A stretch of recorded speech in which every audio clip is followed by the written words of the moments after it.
Denise Bombardier, bonjour. Bonjour. Un grand merci d'avoir accepté l'invitation de la Fringale culturelle. Bah écoutez, ça allait de soi. Bon, c'est un grand plaisir de vous rencontrer. Vous avez une actualité en ce moment, un roman en librairie depuis, alors je crois que c'était le 18 janvier. C'est ça, exactement. 18 janvier.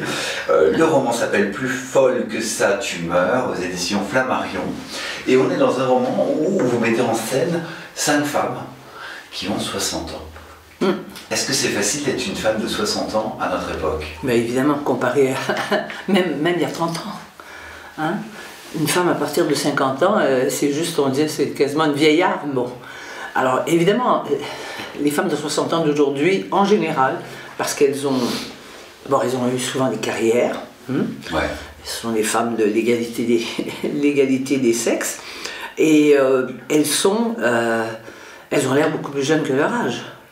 Et puis évidemment, il y a une façon de rester jeune, c'est d'avoir du peps, comme vous dites en France, mais c'est aussi évidemment avec l'aide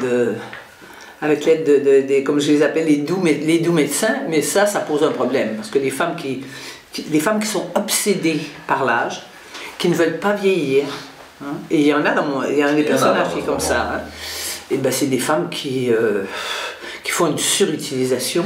C'est intéressant parce que vous ne les épargnez pas, ces femmes-là. Non. Vous n'êtes pas d'accord avec ce choix-là? Mais c'est-à-dire, moi, je ne le fais pas. Je veux dire, si elles veulent le faire, qu'elles le fassent. Mais moi, j'ai plein d'amis qui font ça. Bon, ben, si elles se sentent à l'aise avec ça, mais non, moi, je trouve qu'il faut... Comment vous dire? C'est pas parce que moi, j'ai pas fait, je fais des petits trucs comme ça. Parce que moi, je suis à la télé. D'ailleurs, quand je me suis rendu compte que j'étais à la télé, à plein écran, comme ça, et que des filles à côté de moi avaient 35 ans de moins que moi, hein, et moi je suis toujours à la télé, et je me suis dit là, ma fille, il faut que, bien que moi j'ai une bonne peau et tout ça, bon, mais quand même, alors non, je veux dire, je m'auto-flagelle pas, vous voyez. Alors, mais c'est vrai que ces femmes-là, elles sont encore dans le désir, elles sont beaucoup dans le désir, les femmes dans la cinquantaine, parce qu'elles sont plus libres, parce qu'elles ont une liberté qu'elles n'ont jamais eue dans leur vie, parce qu'elles ont eu des carrières, qu'elles sont obligées de faire vraiment d'être des performantes dans leur métier. Elles ont gagné des sous, en général, parce que moi, mes personnages, c'est ça. Si j'avais mis des femmes, évidemment, qui n'avaient pas d'argent, qui étaient monoparentales, c'est sûr qu'il n'y a pas de liberté. Et à ce moment-là, je vous dirais que même ça complique le rapport à la sexualité et au désir, c'est sûr. Bon, alors donc, elles sont libres, plus libres, elles sont en pleine forme, elles ont l'air plus jeunes que leur âge, parfois en s'aidant, et elles ont envie de vivre parce que il arrive à cet âge-là, vers la fin de la cinquantaine, où on ne compte plus, on fait le décompte. On se réveille le matin et on décompte. Donc, on n'a plus de temps à perdre. Il y a urgence, hein. Voilà. C'est fini. Comme je dis, il y a une de mes amies l'autre jour, elle m'a dit, maman, il faut encore que je vois, il faut que j'aille voir un psy. Mais je dis, écoute, un jour, tu vas être étendu sur un canapé pour le restant de tes jours. Ça va être fini.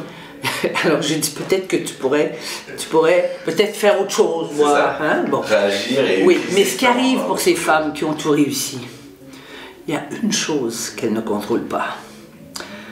Et évidemment, c'est leur vie amoureuse.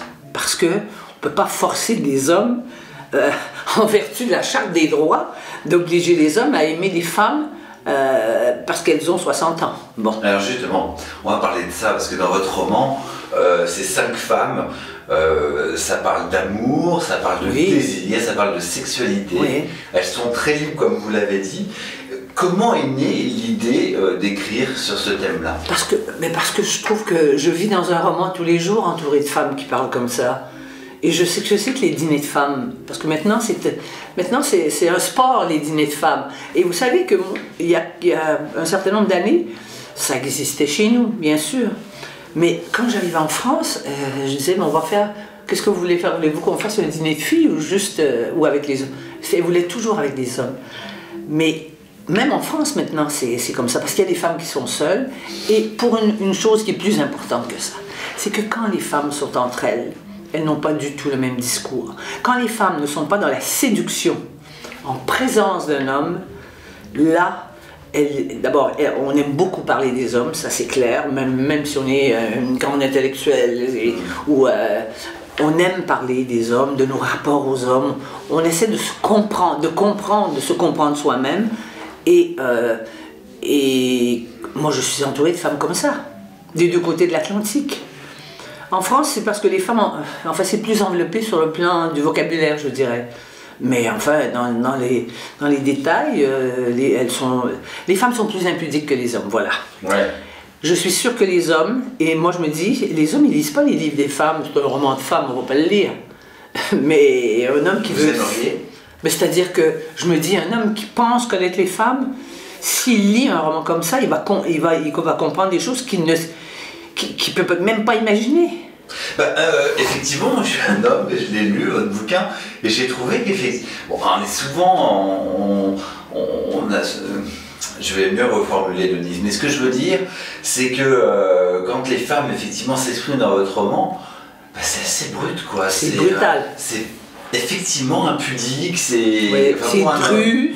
Pour nous les hommes, on trouve ça impudique. Oui, parce que vous, les hommes sont plus pudiques que les femmes. Finalement, quand on peut être plus cru par moment. Oui, mais seulement sur la génitalité, pas sur la sexualité quand elle est emballée dans un sentiment amoureux. Les hommes sont pas comme ça. Les hommes qui aiment une femme, ils vont pas se mettre à décrire à d'autres hommes. Et vous soulevez pas un tabou, mais vous, en tant qu'homme, vous soulevez quand même quelque chose. On n'imagine pas qu'à 60 ans, les femmes soient aussi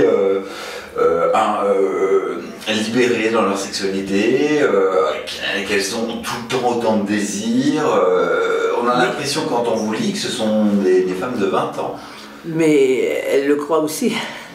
Le problème, c'est quand elles sont seules. Parce que si elles sont... Et puis, n'oubliez pas que dans la cinquantaine, maintenant, il y a beaucoup de gens qui refont leur vie, n'est-ce pas? Des mariages. Et c'est dommage, mais les mariages qui durent très, très, très, très longtemps, écoutez, 50% des gens se divorcent. Alors, donc, ils se remarient à un moment donné ou ils se remettent en couple. Ils se remettent en couple souvent après la cinquantaine. Et là, ils ont toute une nouvelle vie. Hein? Une vie, ils retrouvent quelque part... la fougue de leur jeunesse dans un premier temps. Alors l'autre jour j'étais à la radio et puis il y avait une ligne téléphonique et j'ai dit, évidemment les gens qui sont mariés depuis 40 ans, il y a une sorte de... ça s'émousse quand même. Et là il y a une femme tout de suite qui a téléphoné en disant, moi, mon mari et moi on fait l'amour 4 fois par semaine et tout. Mais j'ai dit, tant mieux pour vous madame, tant mieux pour vous. Mais non, elle le dit. Bon, c'est tout. Mais c'est sûr que, la sexualité, moi je crois que ça existe. Et d'ailleurs, je sais qu'il y a des témoignages vous savez, les gens qui travaillent dans les maisons de personnes âgées, ils vont vous dire qu'il y a des couples de 85 ans qui se refont, même plus vieux, et puis qu'ils ont des relations amoureuses. C'est sûr que c'est pas la sexualité qu'on voit dans les films porno, ça c'est sûr. Mais quand même, ils ont du désir. Mais écoutez, George Sand, à 85 ans, et en plus elle est bien plus jeune, hein, c'était son jardinier ou son menuisier, mais George Sand, elle a eu une vie sexuelle jusqu'à la fin. Donc, c'est pas d'hier. Mais c'est sûr que mon livre parle de femmes d'une façon qui étonne, parce que les femmes, devant les hommes, elles ne parlent pas comme ça.